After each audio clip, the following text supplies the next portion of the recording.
Everything that I've done today has been about the theme of peace. The videos, there was each video had something in there about peace. If you watch television shows or movies, programs, if you see cards, billboards, the word peace is there at Christmas. There's something about Christmas that demonstrates that we have a need for it in our lives. But it seems to be missing. All you have to do is look around the world today. Turn on the news. Tell me about Washington, D.C. right now. A lot of peace going on right now in Washington, D.C.? Not much. How about in other countries, the Middle East? Peace, a lot of peace there. How about stock market? Is that pretty peaceful right now? Anybody have anything in stock market? Maybe your retirement or whatever? There's no peace in any of these places. How about in just you? How about just you right now? Is there any peace? How about peace in your health? Is there peace in your health right now? Is your health great? There's no issues? How about in your financial situation? Are you able to pay all your bills? Everything's good with their peace there? How about it in your job? Is there peace in your job? Everybody gets along good? The forecast for your company is great? No problems there? How about in your family? Family, great? Never any conflict in your family? Everybody gets along? Everybody does what they're supposed to do? Anybody have any life like that at all? I'd love to talk to you because I don't know too many people that do. And then we get to Christmas. And everybody thinks, Christmas is, well, if you're at my house, Hallmark movies all day, all night. Right? It's because I turned them on, not her, really. I'm the Hallmark junkie, I admit it. But everything at Christmas, the movies, it's all about peace and love and warmth and, getting away from all the big cities and stress and going to the little towns with the little traditions and getting back to things and just those warm, fuzzy, peaceful feelings. For a lot of people, that's not the reality of Christmas at all. I think that's probably why they watch those movies, because they have nothing like that in their lives, and they're looking for that. For a lot of people, Christmas is stress. Christmas is, I've got to go here, and then I got to do this, and then I got to make that, and then I got to clean this, and then I got to make that, and then we got to get here, and then we got to buy this, and then we got to wrap this, and then we got that party and this place and all that stuff. And you're just frazzled. And then, there's the bill thing. I'm not talking about a guy named Bill. I'm talking about the thing that comes in your email or your mailbox or whatever it is that says, you owe this. And you're going, we have no idea how we're going to pay for that. And you call the company and say, when is actually the due date on this? Because I don't know, can we spread the payments out? And because we're under a lot of stress right now. And then, unlike the Hallmark movies where everybody in the family gets together and they enjoy each other and they love being together and they have a wonderful time, for a lot of people, families together at Christmas is disaster. It is nothing but, I don't know, can we invite him because he doesn't like her, and if, all that stuff. And then they get together and there's fighting and there's conflict and all the stuff from the past, and you haven't seen him for a year, and all of a sudden, bang, it's all together again. And you think that, it's all warm and great, but it's often not at all. And you don't look forward to that at all, and you can't wait till it's over so we don't have to see him again for another year. No, it's not always like that. But it is for a lot of people. There's anything but peace at Christmas.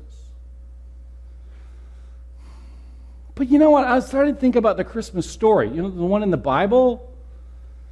Think about the story. Mary and Joseph, we're going to go out there tonight and we're going to have a wonderful time out there telling the story of Jesus and how he was born, and it's going to be warm and fuzzy and animals and, mangers and all that stuff. But, if you read through the story, there's anything but peace in this story. Suddenly we have to pay taxes because Caesar Augustus wants us to pay taxes. So where are we going to get the money for that? And, I found out that my wife-to-be, she's not my wife-to-be, we're engaged, she's pregnant. That is really bad because now the gossip is going to go like you cannot believe about my wife and about me. And what do I do with that? And then now we're supposed to go pay our taxes, and we have to go to this hometown thing. We can't just pay it here. There's no online. You have to go, and it's 70 miles away, and it takes a week to get there because we have to walk. Or if she rode on the donkey, we don't know. And what if she gives birth on the donkey or on the way there? And then we get to the place, my hometown, and we're looking for somewhere to stay because, really, we have a pregnant woman here. We need a place to stay. We can't sleep out on the streets, and you go from place to place, and there's nothing, and you can imagine the stress of that. There's no room in the inn.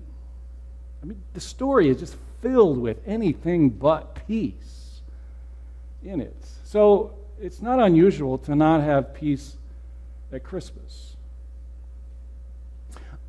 So something is missing here in the story, in some of these characters, but I think more importantly, something is often missing in us at Christmas, and I think it's peace. I want to look at some people who missed having peace at Christmas today in the Christmas story. We're going to look at a couple different passages, and then I want to look at two people who found it to see what the difference is. And then we're going to ask and answer the question, where does real peace come from? Because peace is often not, when we get peace these days, we're often treating symptoms, not the root cause of where you get it. So I want to find out where the root is of actually getting peace in any situation. Where does that come from? And it comes from the story. So first of all, I want you to turn with me to Luke chapter 2. Luke chapter 2.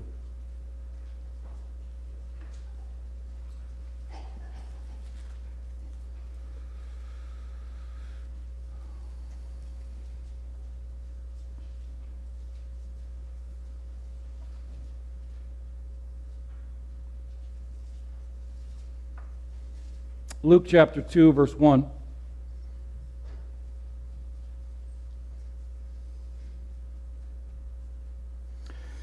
In those days, Caesar Augustus issued a decree that a census should be taken of the entire Roman world. This was the first census that took place while Quirinius was governor of Syria.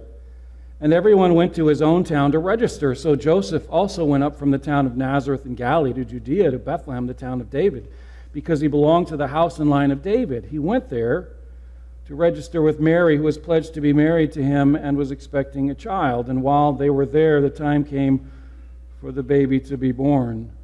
And she gave birth to her firstborn son. She wrapped him in cloths and placed him in a manger because there was no room for them in the inn. There's somebody here in this particular part of the story that missed peace at Christmas. When Joseph and Mary got to Bethlehem and they were going from place to place, trying to find somewhere to stay and perhaps even give birth to that baby, they came to an inn, and in that inn, there was no place. Now, if you have an inn, you have to have an innkeeper, and you have to have somebody to tell you that there's no room in the inn, so we're assuming there was an innkeeper. And in fact, in our story tonight, there is. So we're assuming there was somebody there who told them there's no place for you here. So I want to speculate that a person who missed peace at Christmas was in fact that innkeeper. Now, we don't know anything about this guy. We're assuming it was a guy. We don't know anything about him. But what we do know about him, if he was in fact truly a character in the story, is that he was probably extremely busy right now. Because of this census, everybody was changing places throughout the world. Everybody was coming back to where they were from. So all the people from the line of David were coming back to Bethlehem, which means they were full like you could not believe. So they were filled up. So I'm sure Joseph and Mary were not the only ones that went to that place and asked if you have somewhere to stay, and he said to them, no. Maybe they were the first, maybe they were the 20th. We don't know if he was happy to see them or if he was stressed to see them. No, I don't have any place for you to stay here. To him, they were just another couple. They were nobody special. They were just two people that needed a room, and he didn't have any place.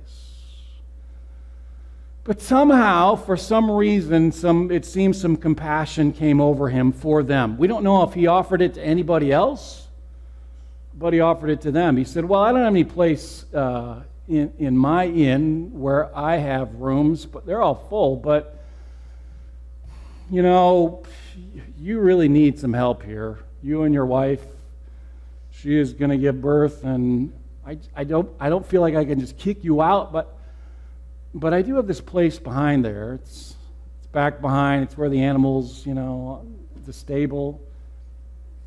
You could stay there if you want. And they agreed. It wasn't that he was hostile towards them. He wasn't angry at them. He was just busy. His schedule was full. And so he missed peace at Christmas simply because of his busyness, the fullness of his schedule. There's another person who missed peace at Christmas as well, and the reason he did it was completely opposite from the innkeeper. I want you to turn with me to Matthew chapter 2.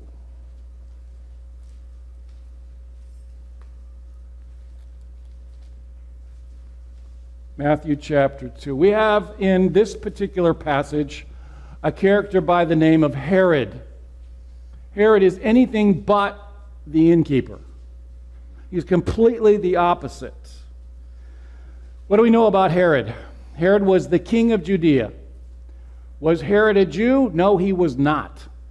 Herod was from Edom, E-D-O-M, which is on the other side of the Dead Sea.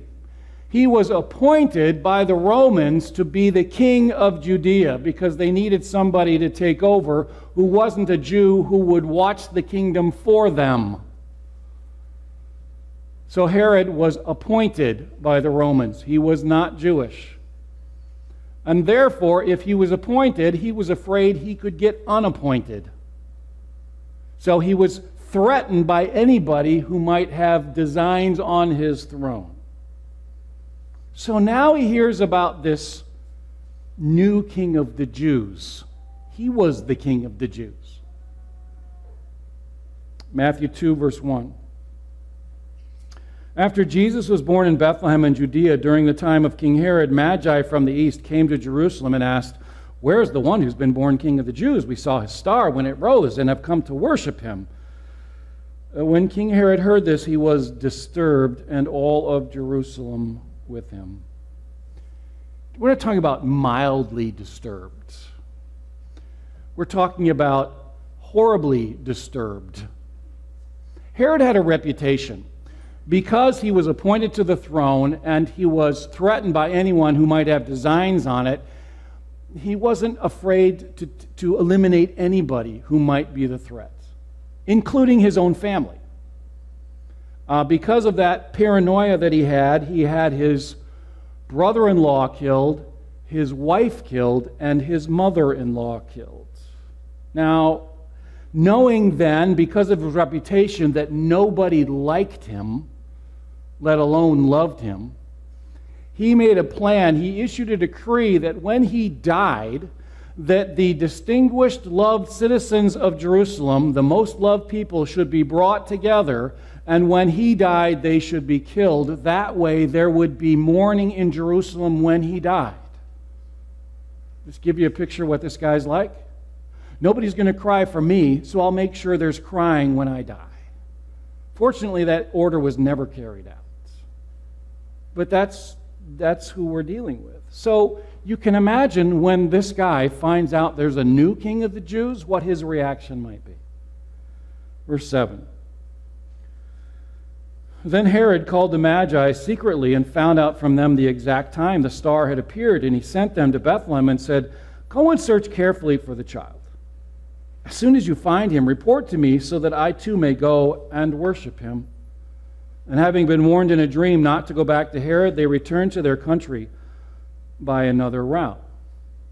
So when Herod finds out about this new king of the Jews from the Magi, he said, I want you to go and find him. And when you find him, I want you to come back so that I too may go to that place and worship him. But we know that that's not what he had in mind.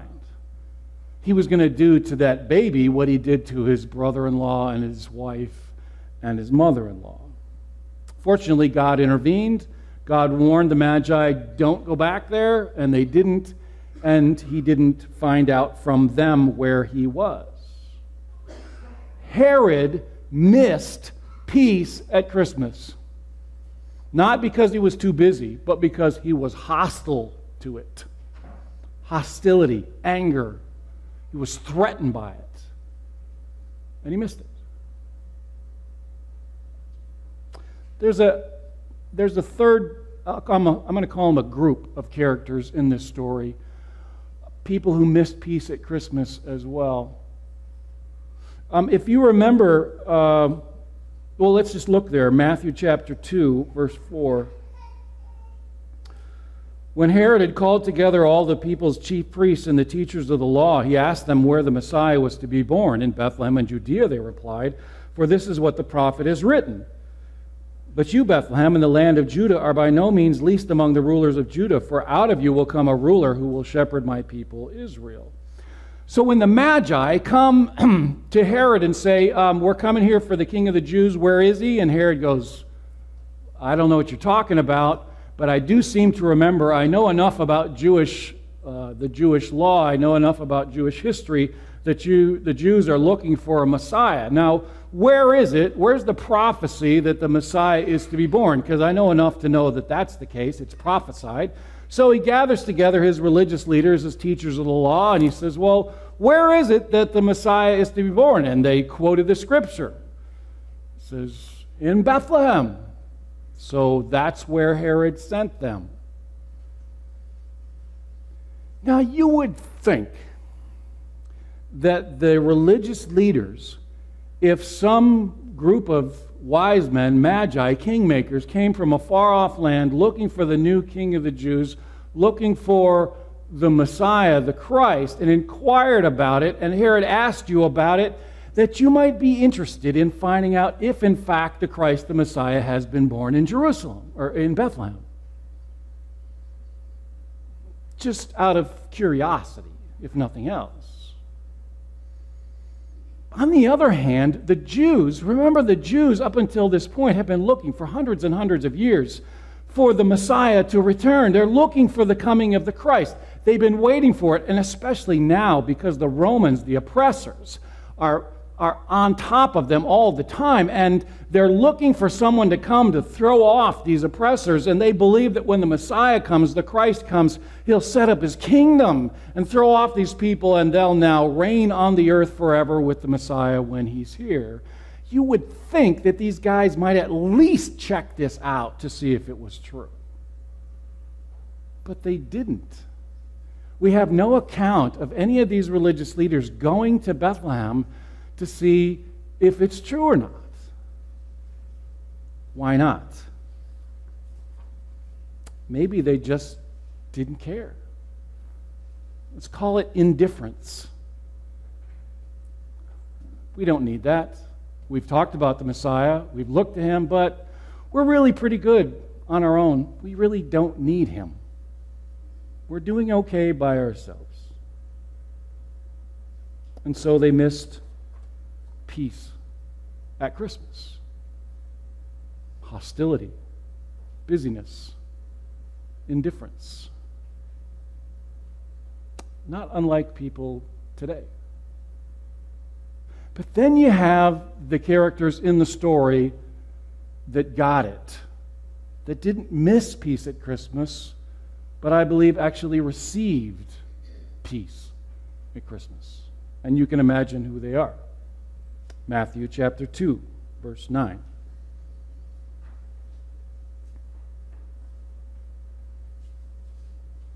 After they had heard the king, they went on their way. And the star they had seen when it rose went ahead of them until it stopped over the place where the child was. And when they saw the star, they were overjoyed. When coming to the house, they saw the child with his mother Mary, and they bowed down and worshipped him. And they opened their treasures and presented him with gifts of gold and frankincense and myrrh. Joseph and Mary got it. They didn't miss it. They received peace at Christmas. They understood what it is that God had promised. They understood who this child was. They didn't miss it. They got it. But where does peace come from? What's the source of real peace? I mean that inner peace that no matter what kind of circumstance you're going through, the peace is still there. Not this temporary happiness that lasts a little while and then is gone kind of peace. I mean the deep down inner peace that no matter what happens in my life, that I still have that peace, that it's always there, even in the stress and busyness and conflicts of life. Where does that come from? We're going to sing a song in a few minutes that you know called Hark the Herald Angels Sing. And what is one of the lyrics in the song? Okay, you're going, okay, hark the herald angels sing, glory to the newborn King, peace on earth and mercy mild. How? God and sinners reconciled. That's it. But God demonstrates his own love for us in this: while we were still sinners, Christ died for us. Since we have now been justified by his blood, how much more shall we be saved from God's wrath through him? For if while we were God's enemies, we were reconciled to him through the death of his Son, how much more, having been reconciled, shall we be saved through his life? Peace comes because of God and man reconciled. The baby isn't just a cute baby in a nice warm story on Christmas. The baby is God coming, beginning the process in humanity of becoming a man who would die on a cross so that our sins could be forgiven, so that we could be brought back to God, so that we could be justified, made just as if we'd ever sinned. Reconciliation. That's how peace comes. If you're looking for peace at Christmas, you're not going to find it, real peace, through warm and fuzzy Christmas stuff. It'll make you feel good for a while, but it'll be gone as soon as the stuff is done. Real peace, lasting peace, comes through understanding who Jesus is, why he came, and what he was to accomplish. And Joseph and Mary got that, and they had peace in their lives, and we can have it too. I'm just telling you this morning because, you know, I realize we've probably been through most of the busyness by now, but you still got those times together of family when conflict can come, and you still got to pay those bills, and all that stuff is coming. The peace still can elude you at Christmas.